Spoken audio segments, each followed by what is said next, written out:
아줌마, 서류에 도장만 짓어주세요. 그럼 깔끔하게 손님으로 보내드릴게요. 밥이 왜 이렇게 식었어? 사람 기분까지 식게 만드네. 내일은 아침 좀 똑바로 차려. 체면이 있지. 어머니 물은 왜 이렇게 미지근해? 나를 얼마나 우습게 보면. 부엌에는 후드 돌아가는 소리 하나 없이 투명한 비닐장갑 스치는 소리만 낮게 울리고 있었습니다. 정희는 아무 대답도 하지 않고 빈 그릇을 하나씩 모아 싱크대에 가지런히 포개고 있었습니다. 방금까지 식탁에 앉아있던 사람들의 말은 사라졌지만 그 말의 온도는 식지 않은 채 가슴에 그대로 박혀 있었습니다. 시계는 새벽 4시를 조금 넘긴 시각을 가리키고 있었습니다. 이 집의 하루는 늘 남들보다 몇 시간 앞서 시작되었습니다. 먼저 눈을 뜨는 사람은 언제나 정이었습니다. 알람이 울리기도 전에 몸이 먼저 일어나며 오늘도 어김없이 부엌 불부터 켜졌습니다. 밥솥에 뜨거운 김은 주인의 얼굴을 가리지 못했습니다. 솟아오르는 수증기 뒤에서 드러난 얼굴에는 깊은 주름과 수면 부족이 얇게 겹쳐져 있었습니다. 다만 사람 좋은 미소만은 습관처럼 입가에 박혀 있었습니다. 누구 앞에서든 괜찮다고 힘들지 않다고 말해온 세월이 얼굴에 그대로 새겨진 듯 했습니다. 거실 쪽엔 아직 불이 들어오지 않은 채 소파 위에 던져진 양복상의와 어제 읽다 만 신문이 어지럽게 놓여 있었습니다. 정희는 그쪽으로 눈길 한 번 돌리지 않고 김치국물 튄 상판을 먼저 닦았습니다. 집안 구석구석에 묻어있는 얼룩부터 치우지 않으면 본인의 마음속 얼룩까지 들킬 것만 같았습니다. 조금 전 주방에 모였던 사람들은 각자의 방식으로 이 집의 가장과 어른이었습니다. 남편은 공무원 출신이라는 체면을 누구보다 아꼈고 시어머니는 며느리란 원래 이런 거다라는 말로 집안의 질서를 세웠습니다. 그 질서 위에 쌓인 밥상과 설거지, 빨래와 청소, 병원 수발과 제사 준비가 모두 정희의 몫이었습니다. 그럼에도 식탁에 앉은 사람들은 매번 똑같이 말했습니다. 맛이 어떻다, 국이 심심하다, 반찬이 왜 이렇냐. 칭찬이라는 단어는 이 집 말투에서 오래전에 삭제된 듯 했습니다. 정희는 젓가락을 내려놓는 기척만으로도 어느 말을 누구에게 들을지 이미 예상할 수 있었습니다. 냉장고 문을 닫자 낡은 고무 자석에 붙은 쪽지가 눈에 들어왔습니다. 시어머니가 어제 삐뚤빼뚤하게 적어둔 글씨였습니다. 병원 진료일과 처방약 이름 그리고 한 줄이 끝에 덧붙어 있었습니다. 내가 없어지면 이 집은 어떻게 되려나. 정희는 그 문장을 다시 천천히 읽고 마른 손으로 쪽지를 한번 쓰다듬었습니다. 창밖은 여전히 어두웠지만 먼동이 트기 직전에 희끄무레한 색이 하늘을 조금씩 비집고 올라오고 있었습니다. 이 시간 동네는 아직 잠들어 있고 쓰레기차 소리조차 들리지 않았습니다. 그러나 정희의 몸은 이미 점심 준비까지 머릿속에 그리며 움직이고 있었습니다. 오늘도 같은 메뉴, 같은 순서, 같은 동선이 반복될 예정이었습니다. 싱크대에 허리를 굽힌 채 설거지를 마치는 동안 거실 시계의 초침은 부지런히 하루를 갉아먹고 있었습니다. 물기를 털어낸 손으로 앞치마 끈을 풀자 허리와 어깨에서 통증이 한꺼번에 밀려왔습니다. 누구에게 하소연할 시간도 아플 틈도 허락되지 않은 몸이었습니다.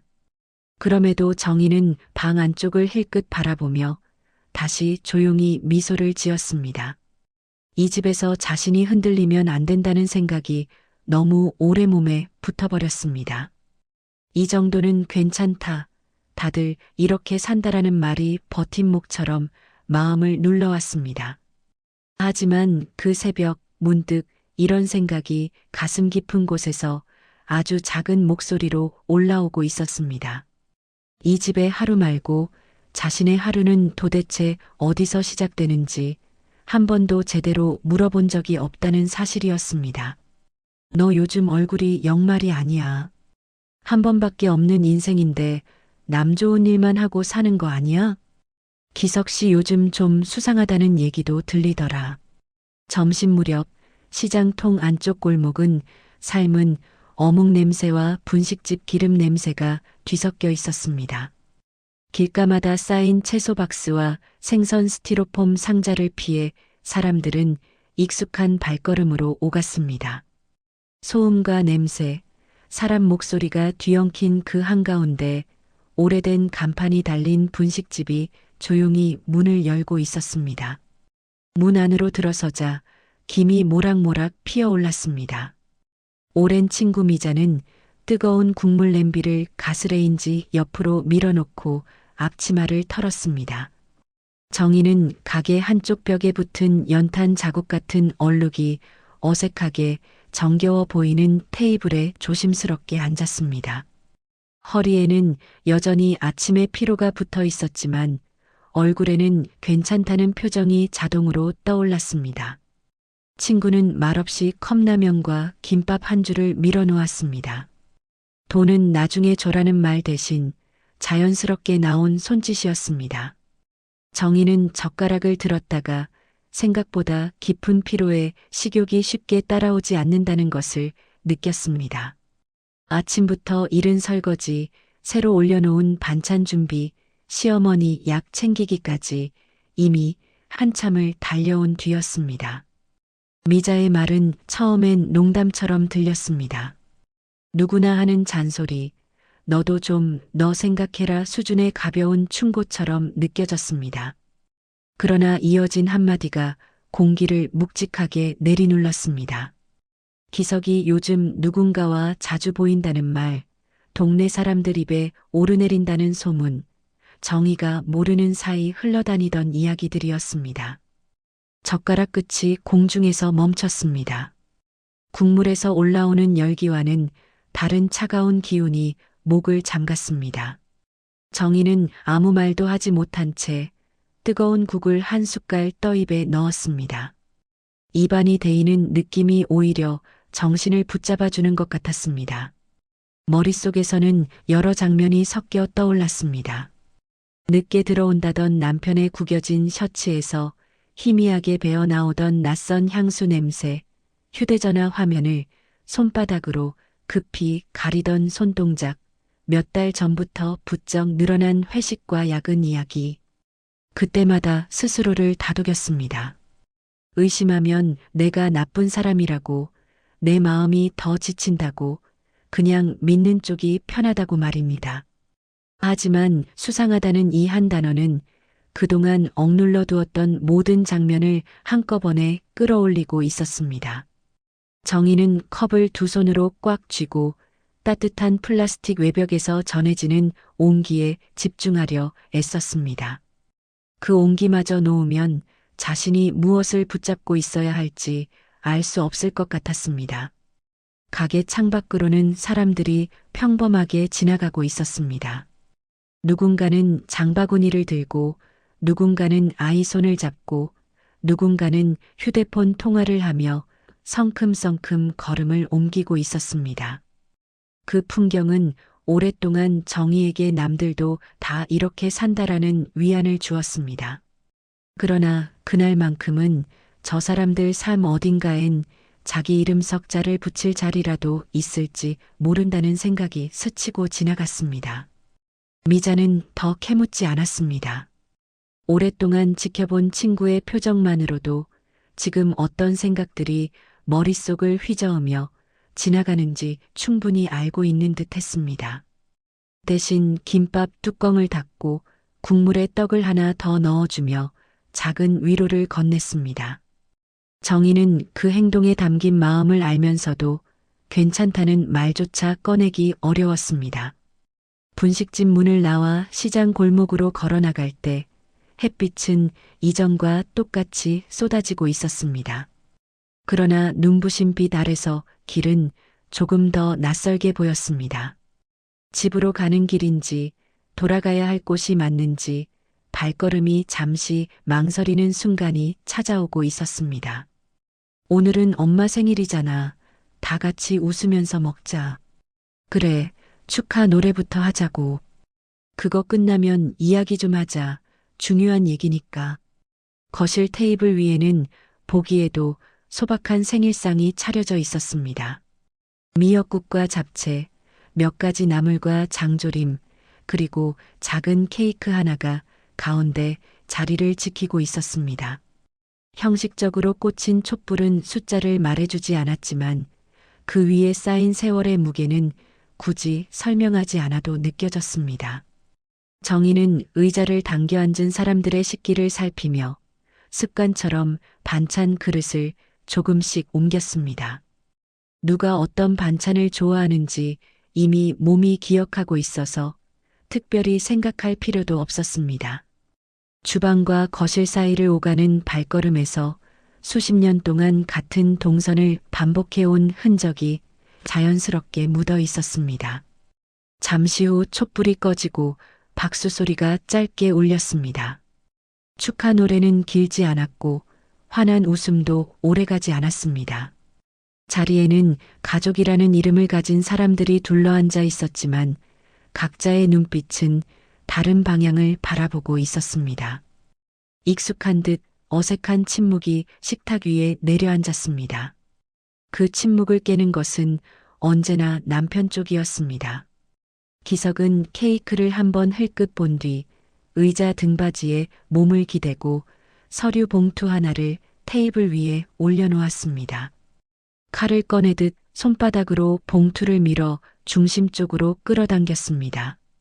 그 움직임은 생일상을 앞에 두고 나누기엔 어울리지 않는 기류를 풍기고 있었습니다. 서류가 펼쳐지기 전에도 정희는 이미 그 내용의 방향을 어렴풋이 알고 있는 것 같았습니다. 몇 달 전부터 기석이 흘리듯 내뱉던 말들, 답답하다, 이대로 늙고 싶지 않다, 각자 인생을 생각해 봐야 한다는 문장들이 머릿속에 떠올랐습니다. 그때마다 농담처럼 넘겼던 말들이 이제 검은 글자로 정리되어 눈앞에 놓일 순서였습니다.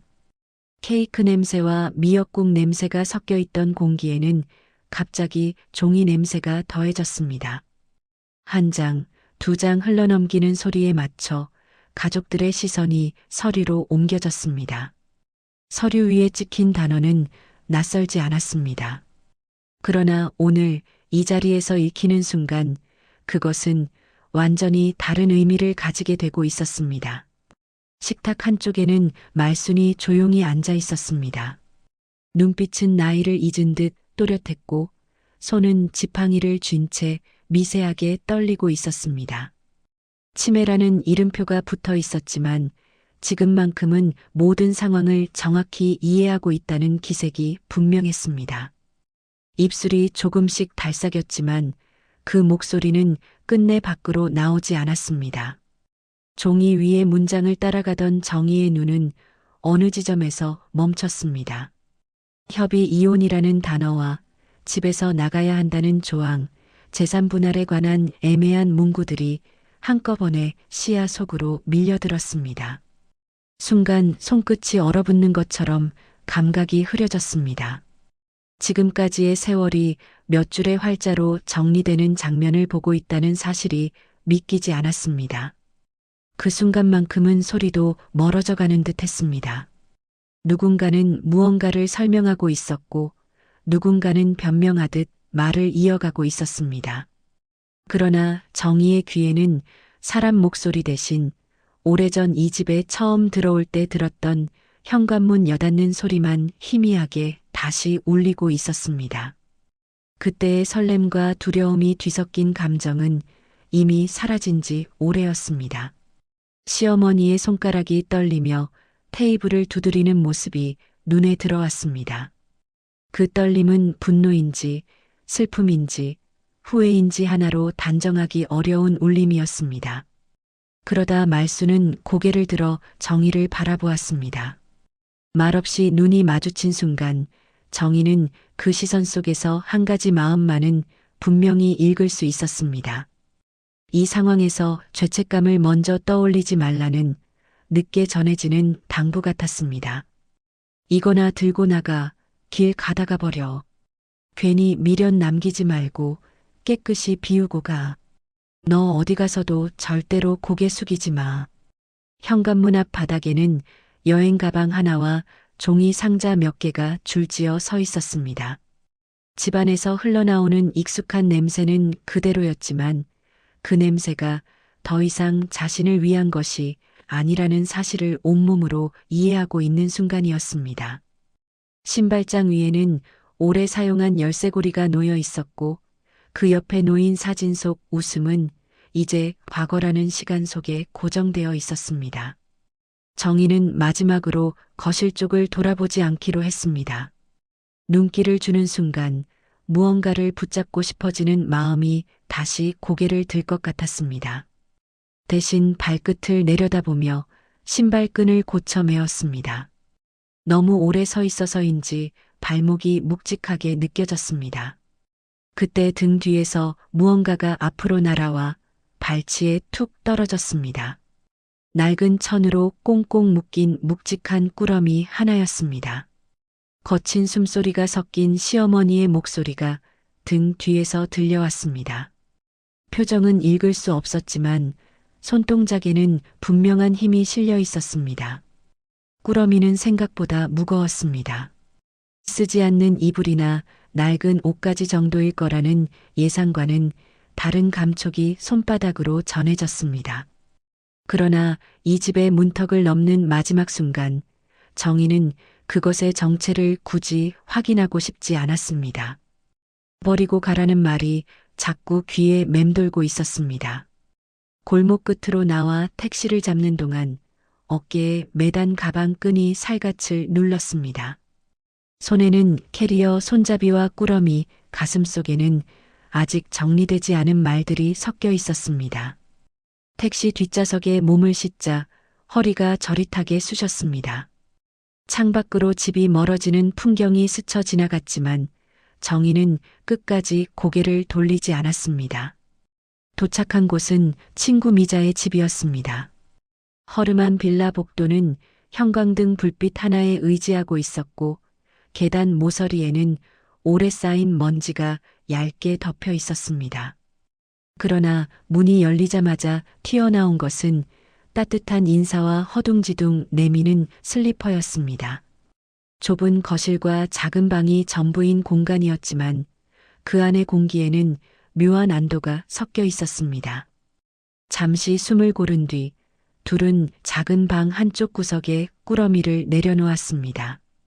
정희는 그 앞에서 한동안 움직이지 못했습니다. 버리라는 말이 떠오를 때마다 오히려 뜯어보지 않고는 버릴 수 없다는 생각이 동시에 밀려왔습니다. 결국 떨리는 손으로 매듭을 하나씩 풀기 시작했습니다. 천이 완전히 걷히자 여러 개의 봉투와 통장, 그리고 손글씨가 빼곡한 편지 한 장이 모습을 드러냈습니다. 봉투에는 등기 도장이 찍혀 있었고 통장 속 숫자는 상상해 본 적 없는 자리 단위를 보여주고 있었습니다. 무엇보다 편지지 위에 적힌 익숙한 필체가 숨을 먹게 했습니다. 언젠가부터 삐뚤어지기 시작한 시어머니의 글씨였습니다. 편지는 생각보다 단순한 문장으로 시작하고 있었습니다. 다정한 호칭 대신 담담한 이름 석자가 맨 위에 놓여 있었습니다. 그 아래에는 오래전부터 마음속으로만 준비해 온 듯한 고백과 고마움, 미안함이 차분하게 이어지고 있었습니다. 내 아들은 언젠가 너를 버릴 것이다. 그날을 미리 알고 싶지 않아서 대신 대비만 해두었다라는 문장이 특히 눈에 들어왔습니다. 정희는 편지를 내려놓고 한동안 말을 잃었습니다. 자신에게 향한 유산이 기뻐서가 아니었습니다. 이 집에서 적어도 한 사람은 자신의 헌신을 분명히 알고 있었고 그에 갚하는 준비를 해두었다는 사실이 가슴을 먹먹하게 만들었습니다. 가족 안에서는 늘 당연한 일로 취급되던 시간들이 누군가에겐 분명한 빚으로 남아 있었던 것입니다. 방 안 공기가 조용히 흔들리고 있었습니다. 천장에 붙은 작은 형광등은 예전 집의 샹들리에보다 훨씬 약해 보였지만 그 불빛 아래에서 정의의 마음은 오히려 더 선명하게 드러나고 있었습니다. 버리고 가라는 말과 절대 뺏기지 말라는 말이 한 사람의 입에서 나온 것이라는 사실이 기묘한 위로로 스며들고 있었습니다. 긴 숨을 내쉰 뒤 정희는 서류와 통장을 천천히 다시 정리했습니다. 꾸러미가 더 이상 쓰레기가 아니라 앞으로의 삶을 스스로 선택할 수 있는 최소한의 바탕이라는 것을 깨닫고 있었습니다. 손바닥에 아직 남아있는 천의 촉감이 묘하게 따뜻하게 느껴졌습니다.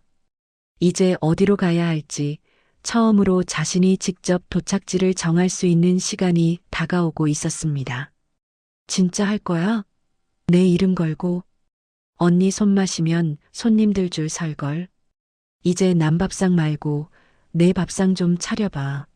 며칠 뒤 작은 부동산 사무실 앞에는 계약 완료 도장이 붉게 찍힌 서류가 놓여 있었습니다.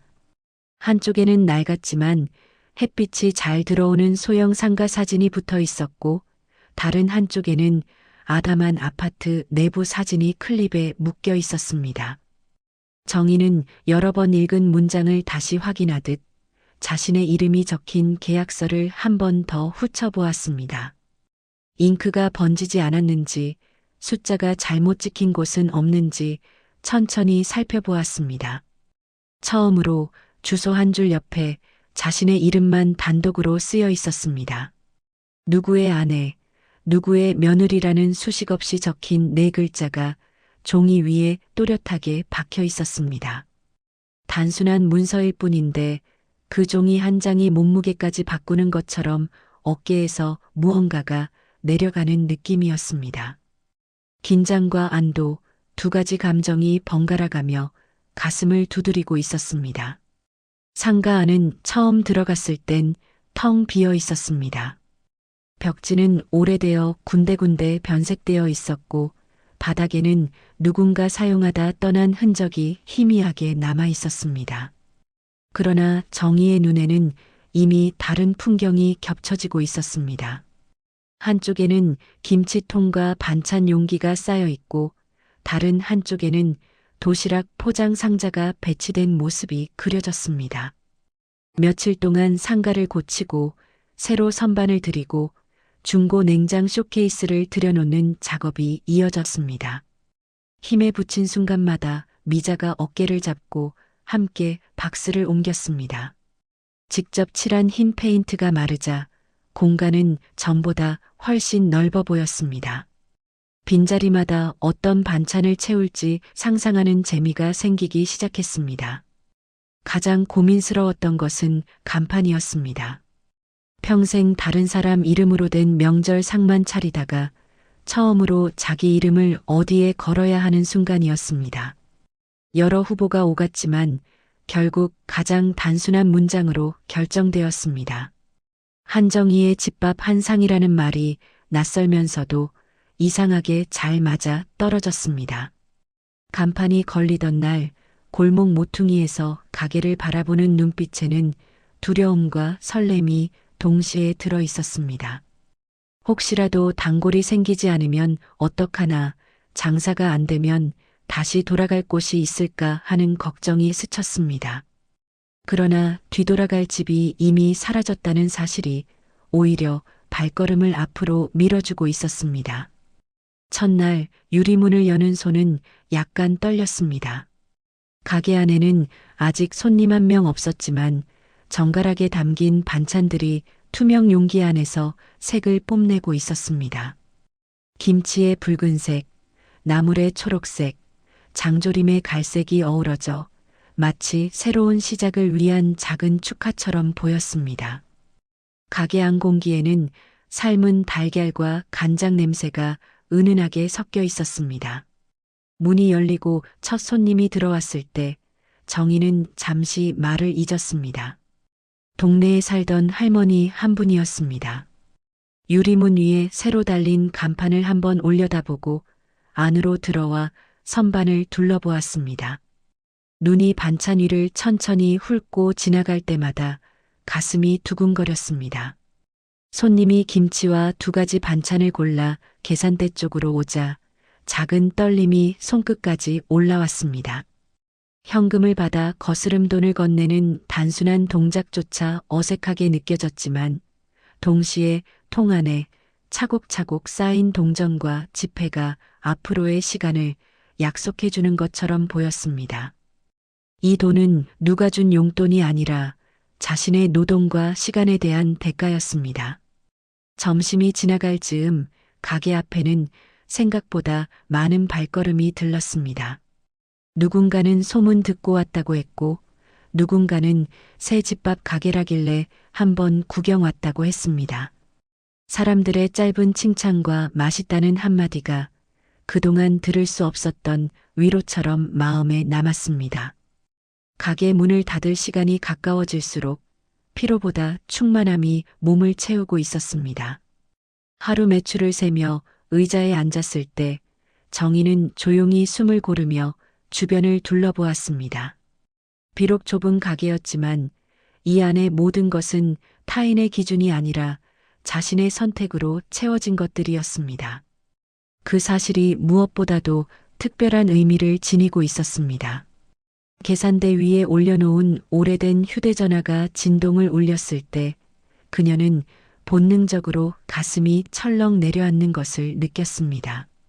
화면에 뜬 번호는 한때 어머니라고 저장해 두었던 사람과 관련된 곳에서 걸려오고 있는 듯 했습니다.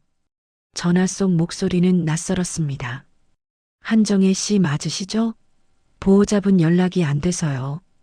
어르신이 계속 정희야, 정희야 부르셔서 혹시 오실 수 있을까요? 잠깐 숨이 멎는 느낌이 들었습니다. 손에 쥔 휴대전화가 미세하게 떨렸습니다. 어디냐는 질문을 다급하게 던지고 주소를 적는 손은 이상하리만큼 또렷하게 움직였습니다. 몸이 먼저 뛰쳐나가는 동안 머릿속에서는 이미 수십 가지 경우의 수가 휘저어지고 있었습니다. 택시가 병원 입구에 멈춰 섰을 때 숨은 가쁘게 오르내렸지만 발걸음은 믿기지 않을 정도로 빨랐습니다. 엘리베이터 숫자가 하나씩 올라갈 때마다 손바닥에 식은땀이 배어 나왔습니다.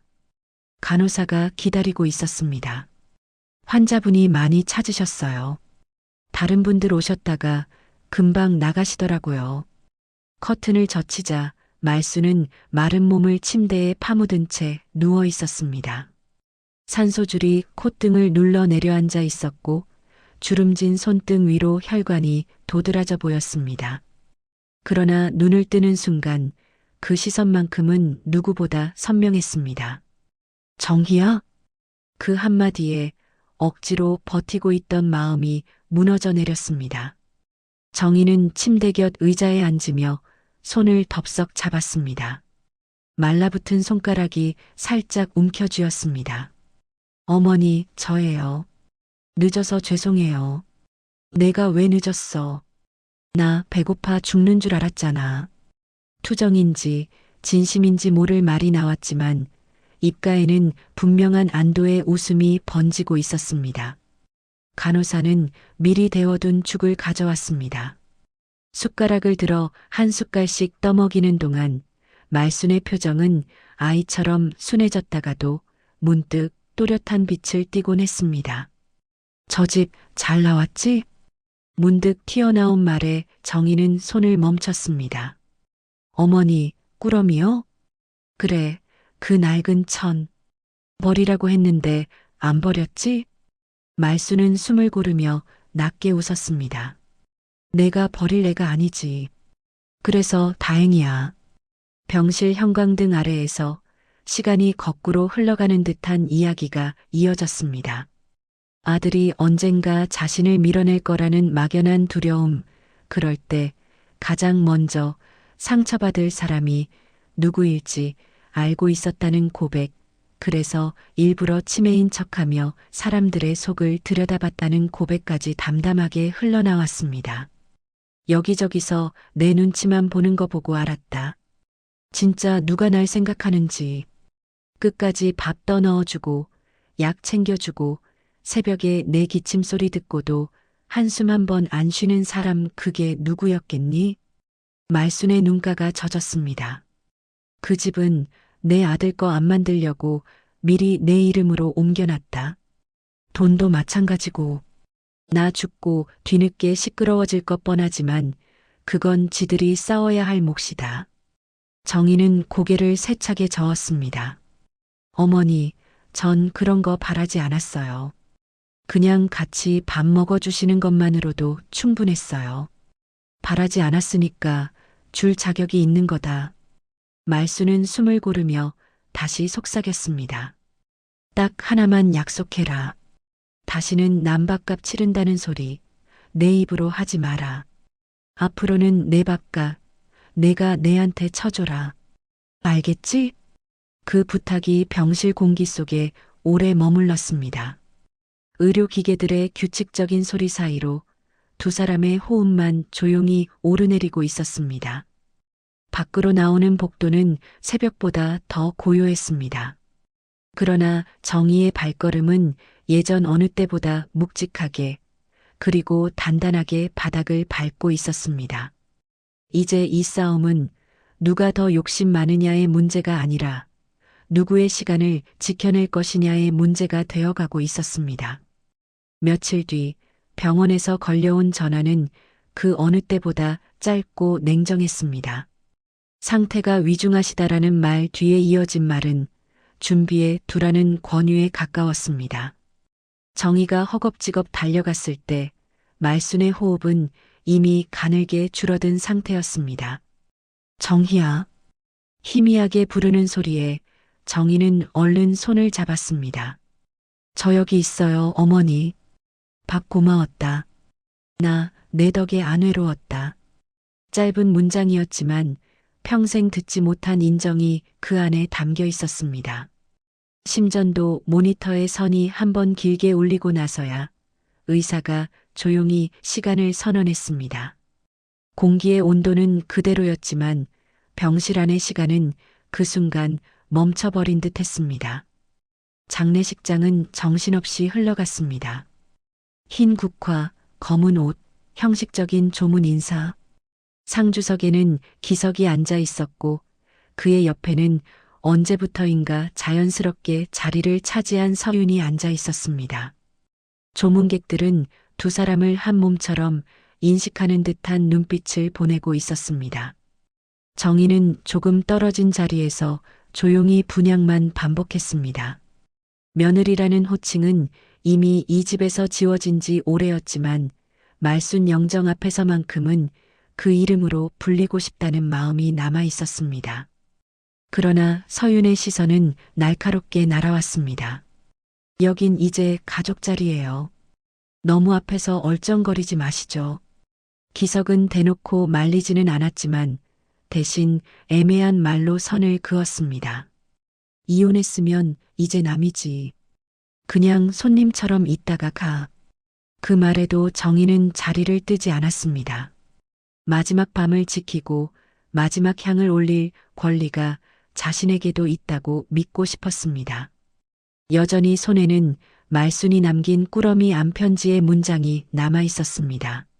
내 재산은 너한테 다 준다라는 말은 단순한 재산 이야기가 아니라 마지막 인사에 함께 서 있으라는 뜻처럼 느껴졌습니다. 며칠 뒤 변호사 사무실에서 유언장이 공개된다는 연락이 왔습니다. 정희는 갈까 말까 망설였습니다. 기석은 굳이 올 필요 없다며 냉담하게 말했지만 변호사는 꼭 참석해야 한다는 말을 덧붙였습니다. 작은 회의실에는 이미 기석과 서윤, 그리고 자식들이 앉아 있었습니다. 변호사는 봉투를 조심스럽게 개봉했습니다. 고인 박말수님의 유언장을 낭독하겠습니다. 문장은 예상과 전혀 다른 방향으로 흘러갔습니다. 집, 건물, 예금, 기타 소유 재산. 대부분의 이름 앞에는 한 사람의 이름이 반복되었습니다. 전 며느리 한정희에게 증여한다. 기석의 얼굴이 하얗게 질렸습니다. 서윤은 믿을 수 없다는 듯 자리에서 벌떡 일어났습니다. 이게 무슨 소리예요? 어머니가 왜 저 사람한테? 변호사는 담담하게 덧붙였습니다. 이 유언장은 치매 진단 이전에 작성되었고 정신이 온전한 상태에서 작성된 것으로 확인됩니다. 의료 기록과 증인 진술도 확보되어 있습니다. 기석의 시선이 칼날처럼 정의를 향했습니다. 내가 꼬드긴 거지. 밤마다 뭐라고 속삭였어? 불쌍한 척이라도 했냐? 정의는 고개를 저었습니다. 전 아무 말도 하지 않았어요. 다 어머니 선택이었어요. 마지막으로 낭독된 편지에서 말순의 목소리가 종이 위로 되살아나 있었습니다. 아들아, 내가 진짜 효도했다면 이런 유언은 쓰지 않았을 게다. 누가 나를 밥 먹여주었는지, 누가 내 약을 챙겨주었는지, 누가 내 한숨을 대신 쉬어주었는지 나는 다 봤다. 회의실 공기는 훨씬 무거워졌습니다. 기석은 주먹을 쥔 채 소송하겠다는 말만 반복했습니다. 서윤은 이대로 못 넘긴다며 외쳤습니다. 그러나 이미 한번 정해진 말순의 뜻은 쉽게 지워질 수 없는 선명한 잉크처럼 모두의 눈앞에 남아 있었습니다. 그 순간 정의는 처음으로 생각했습니다. 이 싸움에서 지켜야 할 것은 돈이 아니라 말순이 마지막으로 세워준 자신의 삶의 자리라는 사실을 말입니다. 소송은 생각보다 빨리 시작되었습니다.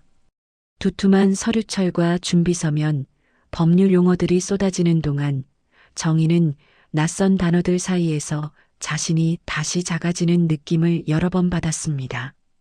그러나 변호사는 이미 근거는 충분하다며 단단한 목소리로 곁을 지켰습니다. 법정안은 냉랭했습니다.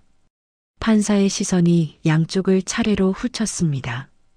기석 측 변호사는 치매라는 두 글자를 집요하게 붙들고 늘어졌습니다. 진단 시기, 병원 기록, 초기 증상 가능성, 모든 말을 총동원해 유언의 효력을 흔들려 했습니다. 진단 이전에도 이미 증상이 있었을 수 있습니다. 기억이 오락가락하는 상태에서 작성된 서류를 과연 고인의 진정한 의사라고 볼 수 있습니까? 그에 맞서 정의 측은 정확한 날짜와 기록을 하나씩 비춰 올렸습니다. 유언장이 작성된 날 말순이 어떤 검사를 받았는지, 당시 담당 의사가 어떤 소견을 남겼는지 차분히 설명했습니다. 증인석에 선 의사는 단호하게 말했습니다. 그 시점의 환자는 판단 능력이 충분했습니다. 간단한 일상 대화는 물론 재산에 대한 이야기도 명료하게 하셨습니다.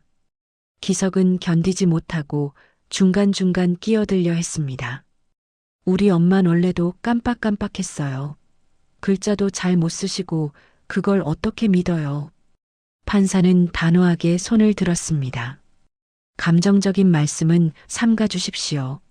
사실관계만 말해주셔야 합니다. 증언은 이어졌습니다. 병실에서 말순을 돌보던 간호사, 동네에서 함께 지내던 이웃, 심지어 시장 상인까지 간단한 진술서를 보내왔습니다. 그들은 한결같이 말했습니다. 며느리는 늘 곁에 서 있었고 고인은 그 며느리를 믿고 있었다고 말입니다. 정의가 증인석에 섰을 때 손이 가볍게 떨렸습니다. 맹세문을 읽고 난 뒤 판사의 눈이 조용히 다가왔습니다. 고인의 재산을 처음부터 기대하고 계셨습니까? 아닙니다. 정의는 천천히 숨을 들이켰습니다. 저는 그냥 마지막까지 어머니 밥을 같이 먹고 싶었습니다. 그게 전부였습니다. 꾸러미를 받고도 한동안 열어보지 못했습니다. 버리라는 말과 믿고 가라는 말이 같이 들려서 두렵기도 했습니다. 그래도 어머니가 살아계실 동안은 단 한 번도 제 것이라고 생각하지 않았습니다. 재판정안이 잠시 조용해졌습니다. 이어 판결 선고일이 정해졌습니다. 그날 아침 정의는 가게 문을 조금 일찍 닫고 법원으로 향했습니다. 벤치에서 기다리는 동안 손에는 말순이 남긴 편지를 접어쥐고 있었습니다. 절대로 저놈들한테 지지 말거라라는 문장이 주머니 안에서 작게, 그러나 묵직하게 숨쉬고 있는 듯 했습니다.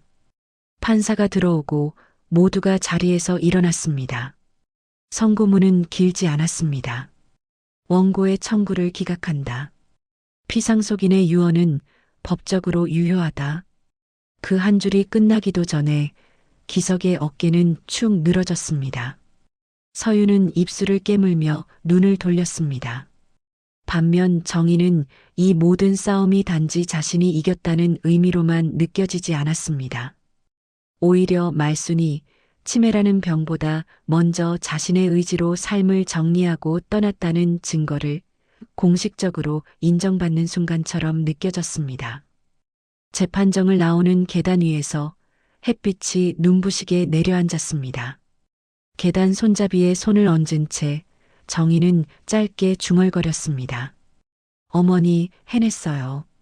싸우는 법도 이제 조금은 알 것 같습니다. 그리고 깨달았습니다.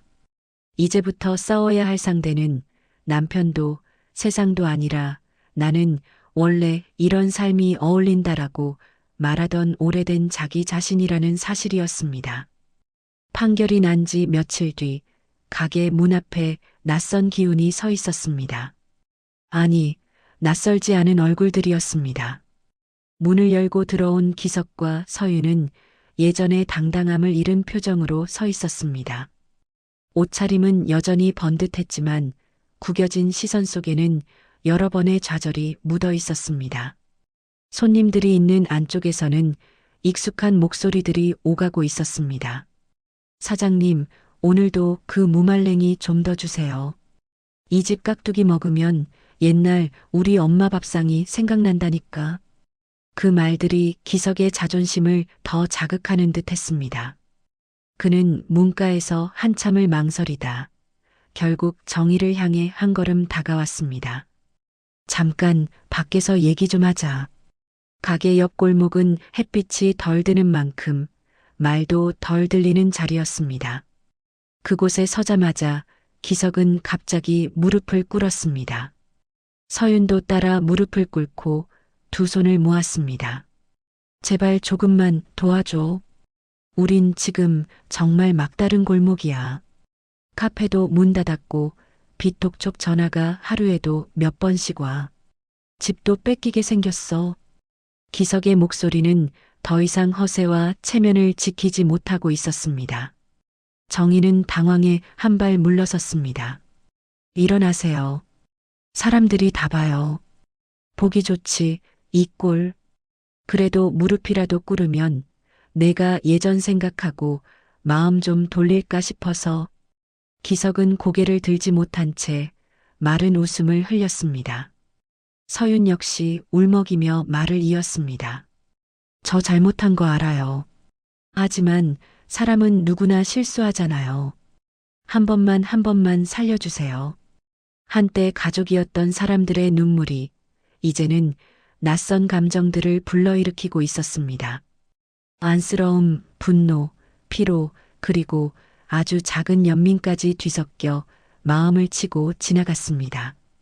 그러나 정희는 천천히 고개를 저었습니다. 도와드릴 수는 없습니다. 말끝은 단호했지만 목소리는 최대한 부드럽게 나가길 바랐습니다. 어머니 재산은 어머니가 제게 넘겨주신 겁니다. 그건 어머니 시간이었고 제 시간이기도 했어요. 남밥값이라고 하면서 살았던 세월에 대한 보상이기도 하고요. 기석이 고개를 번쩍 들었습니다. 그래도 나도 그 세월 같이 산 사람인데 반이라도, 아니 3분의 1만이라도 그 세월 동안 당신은 당연한 줄 알았잖아요. 정희는 조용히 말을 이었습니다. 저도 그때는 그렇게 사는 게 맞다고 믿었습니다. 그런데 이제 알겠습니다. 제가 제 몫을 포기하는 건 어머니 뜻을 배반하는 겁니다. 그리고 제 인생을 다시 버리는 거고요. 서윤의 눈에서 분노와 절망이 동시에 번쩍였습니다. 그럼 우리 보고 어떻게 살라는 거예요? 그건 두 분이 정하셔야 하는 일입니다. 정희는 마지막으로 말순의 편지 속 문장을 떠올렸습니다. 절대로 다른 놈들한테 뺏기지 말거라. 저는 이제 제가 저를 책임져야 합니다. 그게 어머니가 원하신 삶입니다. 그 말을 끝으로 정희는 등을 돌려가게 안으로 들어갔습니다. 문 위의 종이 가볍게 울렸습니다. 안에서는 여전히 밥 이야기, 건강 이야기, 자식 이야기들이 오가고 있었습니다. 뒤돌아보지 않아도 알 수 있었습니다. 골목 바닥에 그대로 남아있을 두 사람의 그림자에서 이제 자신의 그림자를 분리해낼 수 있게 되었다는 사실을 말입니다. 시간은 생각보다 부지런히 흘러갔습니다. 계절이 한 번, 두 번 바뀌는 사이 가게 앞에는 작은 벤치가 하나 놓였습니다. 장을 보러 온 노인들이 잠시 앉아 숨을 돌리고 반찬을 사기 전 오늘은 뭐가 맛있냐고 묻는 자리가 되었습니다.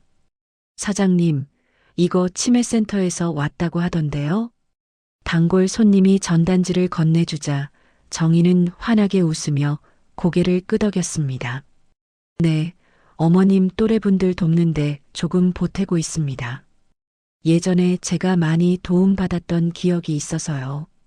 월말이 될 때마다 임대료가 정리된 통장 일부는 자동이체로 빠져나갔습니다.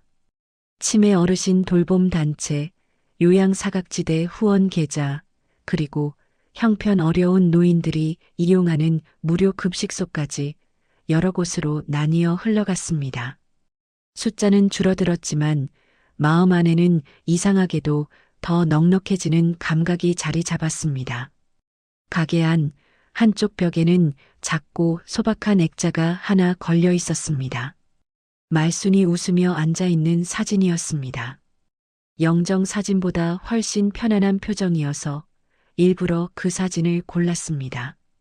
손님들은 대수롭지 않게 지나쳤지만 정희에게는 하루를 시작하고 끝낼 때마다 인사하는 대상이었습니다. 어머니, 오늘은 파김치가 참 잘 됐습니다. 다 당신 덕분입니다. 가게 문을 닫은 밤 불을 끄기 전에 사진 앞에서 작은 고개 끄덕임이 이어지곤 했습니다. 집으로 돌아가는 길 정희는 가끔 강북 어느 골목 모퉁이에 서서 자신 명의로 된 건물을 올려다보았습니다. 경계석에 기대 서 있으면 문득 이런 생각이 들었습니다. 평생 남의 집 현관 비밀번호만 외우고 살다가 이제야 자기 열쇠를 손에 쥔 기분이라고 말입니다. 아들 내외와의 관계도 천천히 그러나 분명하게 달라졌습니다. 엄마, 다음에 우리 집 말고 엄마 집에서 모여요. 애들도 외할머니 집밥 좋아해요. 예전엔 상상도 못하던 말이 자연스럽게 나왔습니다. 정희는 괜히 손사래를 치면서도 속으로는 그 제안을 몇 번이나 곱씹었습니다. 누군가를 초대하는 집, 누군가에게 내가 차린 밥이라고 말할 수 있는 식탁이 생겼다는 사실이 새삼스럽게 감사했습니다. 어느 날 봉안당을 다시 찾았습니다. 하얀 벽면 사이 작은 칸 안에 겹겹이 놓인 이름들 중 박말순이라는 이름을 찾아 향을 올렸습니다. 어머니, 저 잘 살고 있습니다. 남의 그림자 말고 제 이름으로 살고 있어요. 그 말에는 자랑도 서운함도 섞여 있지 않았습니다. 그저 있는 그대로의 사실을 보고하는 마음이었습니다. 바람이 잠시 스쳐 지나가 봉안당 작은 창문에 걸린 커튼이 살짝 흔들렸습니다. 정희는 그 움직임을 그렇지, 잘했다라는 대답처럼 받아들였습니다. 집으로 돌아와 베란다에 서니 도시 불빛이 밤하늘에 별처럼 박혀 있었습니다. 새로 장만한 작은 식탁 위에는 그날 가게에서 남은 반찬 몇 가지와 혼자 먹을 저녁상이 놓여 있었습니다. 예전 같으면 혼자 먹는 밥이 무슨 맛이냐고 생각했을지도 모릅니다. 그러나 이제는 알았습니다.